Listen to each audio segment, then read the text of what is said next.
My dear Sedu, 26 March 2020, 5 வருஷம் ஆச்சு.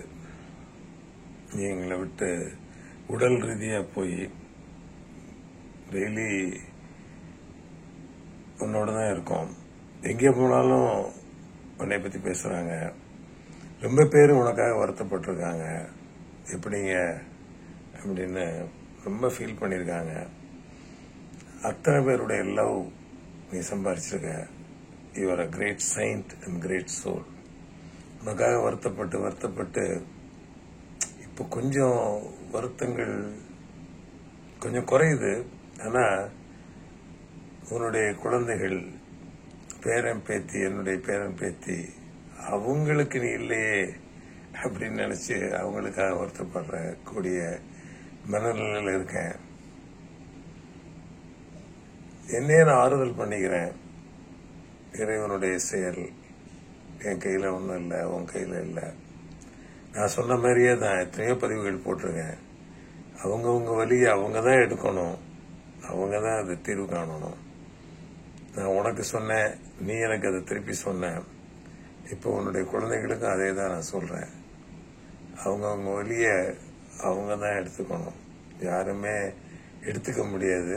கூட இருந்து கொஞ்சம் ஹெல்ப் பண்ணலாம். மை டியர் பிலவட் சேது, என்ன புண்ணியம் செஞ்சனோ நீ எனக்கு குழந்தையா பிறந்து, எங்களுக்கு குழந்தையா பிறந்து அவ்வளவு நல்லதை கொடுத்துருக்க. ஏதோ கர்ம வினைகள் செஞ்சிருக்கேன், தெரிஞ்சோ தெரியாமலோ தவறுகள் செஞ்சிருக்கேன். அதனாலதான் எங்களை விட்டு நீ போய் அந்த வருத்தம், மன வருத்தத்தையும் எங்களுக்கு கிடைச்சு. I want to make you free.